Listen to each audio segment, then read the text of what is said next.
Mark సువార్త 7వ అధ్యాయం 34వ వచనం. ఆకాశం వైపు కన్నులెత్తి నిట్టూర్పు విడిచి ఎఫ్ఫాతా అని వారితో చెప్పెను. ఆ మాటకు తెరవబడమని అర్థము. మూగ చెవిటి వానికి కలిగిన స్వస్థత. దెకపొలియా అనేది తూర్పు పాలస్తీనా, ఆధునిక జోర్డాన్, సిరియా మరియు ఇజ్రాయెల్ ప్రాంతాల్లో విస్తరించి ఉన్న 10 పురాతన గ్రీకు రోమన్ నగరాల కూటమి ఇది. క్రీస్తు పూర్వం 63వ సంవత్సరంలో Roman general Pompey the great ఈ ప్రాంతాన్ని ఆక్రమించిన తర్వాత ఈ నగరాలు ఒక ప్రత్యేకమైన సాంస్కృతిక మరియు రాజకీయ సమూహంగా ఏర్పడ్డాయి అని చరిత్ర చెప్తుంది.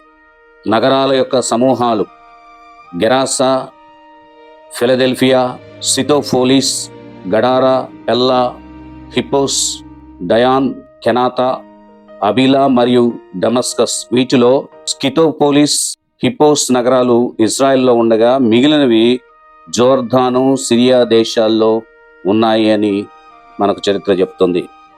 ఈ ప్రాంతాన్ని గురించినటువంటి ముఖ్య అంశాలు: యేసుక్రీస్తు ప్రభువు ఈ ప్రాంతాల్లో పర్యటించి ప్రజలను స్వస్థపరిచినట్లుగా, అద్భుతాలు చేసినట్లుగా ప్రస్తావించబడింది. ఈ ప్రాంతాలు నేటికి చెక్కు చెదరకుండా ఉన్న రోమన్ శిథిలాలు. డెకపొలి ప్రదేశంలో అన్యజాతి ప్రజల మధ్య ఇది జరిగింది. డెకపొలి ప్రదేశం ఆ రోజుల్లో రోమీలకు అనువైనటువంటి నివాస స్థావరం. అందుకనే ఇక్కడ ఈ స్వస్థతను గురించి రాయబడింది. మార్కు తన సువార్తలో రోమీలను దృష్టిలో ఉంచుకొని ఆయన రాసినటువంటి సువార్త. చెవిటి గలవాడు, అలాగే మూగవాడు కరస్పర్శ ద్వారా ఆ వ్యక్తి ఎలా స్వస్థత నొందాడు అన్న విషయాన్ని గురించి చాలా స్పష్టమైనటువంటి మాటలను రాసుకొచ్చాడు. డెకపొలి అంటే అన్య జాతి ప్రజలు నివసించేటటువంటి దేశం. ఇక్కడ అనారోగ్యంతో ఉన్నటువంటి వ్యక్తి కూడా అన్యజాతి వాడే. అయితే యేసుక్రీస్తు ప్రభు యూదులకే కాదు, అన్యజాతి వారికి కూడా రక్షణ ఇవ్వాలని వచ్చారని నిరూపిస్తారు. పూర్వం జరిగినటువంటి అద్భుతం, రోగిని తాకకుండానే కొన్ని అద్భుతాలు జరిగాయి. ఇక్కడైతే రోగిని తాకడం ద్వారా జరిగినటువంటి అద్భుతం. క్రీస్తు ప్రభు రోగి యొక్క చెవుల్లో వేళ్లు పెట్టడం, తన నోట నుండి ఉమ్మి తీసుకొని ఆ ఉమ్మి నీటితో అతని నాలుకను తాకడం, ఎఫ్ఫాతా అని పలకడం, వెంటనే క్రియ జరగడం చూస్తాం. ఎఫ్ఫాతా అనే అరామిక్ మాట పాత నిబంధన గ్రంథంలో యెఫ్తా అనే పేరుకు సంబంధించింది. అంటే దాని అర్థం తెరుచుకో. ఈ అద్భుతాన్ని రహస్యంగా యేసయ్య ఉంచమన్నా యేసుక్రీస్తు ప్రభువును గురించి సువార్తను ప్రకటించినట్టుగా మనకు ఈ సువార్తలో చెప్పబడతావు. యేసుక్రీస్తు ప్రభు ఈ క్రియను చేసేటప్పుడు ఆకాశం వైపు ఆయన కన్నులెత్తి చూడడం, ప్రార్థించడం, నిట్టూర్పు విడవడం మనకు కనపడుతుంది. దాని యొక్క అర్థం రోగిని గురించి యేసుక్రీస్తు ప్రభువే సంతాపాన్ని తెలియపరచడం.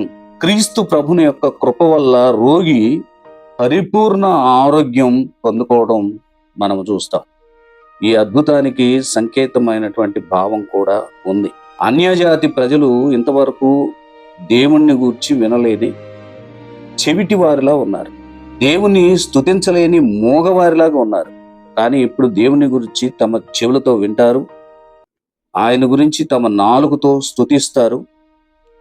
ఈ అద్భుతాన్ని చూచిన ప్రజలు దేవుణ్ణి గణపరుస్తారు అని, చెవిటివారు వినేలా, మోగవారు మాట్లాడేలా చేస్తాడు అని, క్రీస్తు ప్రభువును స్తుతిస్తారు అని ప్రవక్త అయిన యెషయా ఆయన ప్రవచనం చెప్పాడు. యెషయా గ్రంథం 35వ అధ్యాయం 5 నుంచి 6 వచనాలు మీరు చూస్తే, మెస్సియా కాలంలో చెవిటివారు వింటారు, మూగవారు మాట్లాడతారని ఆ ప్రవక్త చెప్పారు, తెలియపరిచారు.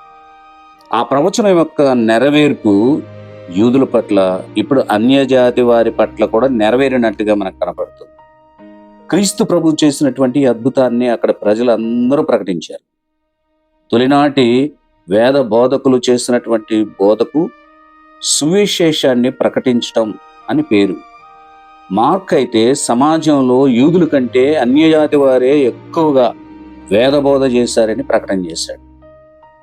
యూదులు అసలు సువార్తను నమ్మలేదని, ఆనాటి గ్రీకు క్రైస్తవులు విశ్వాసము ద్వారా వేద బోధను చేశారని, దేవుని గురించి ప్రకటన చేశారని తెలియపరిచారు. అలాగే ఈరోజు వాక్యం వింటున్నటువంటి మనం కూడా క్రీస్తు ప్రభువు చేస్తున్న అద్భుతాలను గురించి, ఆయన చేస్తున్న సూచక్రియలను గురించి మనం వింటున్నాం గనక నమ్మి విశ్వాసంతో ప్రభువుని గురించి ప్రకటించాలి. మనం రక్షణ పొందాలి. యేసుక్రీస్తు ప్రభు శారీరకంగా మనం స్వస్థపరుస్తున్నాడు, ఆత్మీయంగా రక్షణ ఇస్తున్నాడు. ఈ సువార్త అన్యులు ప్రకటించారు, క్రైస్తవులుగా మారారు, క్రైస్తవులుగా చేశారు మనల్ని అందరినీ. కనుక మనం అందరం ఆ రీతిగా రక్షణ పొందుటకే సిద్ధమవుదాం. దేవుడు మనందరిని దీవించునుగాక. ఆమేన్.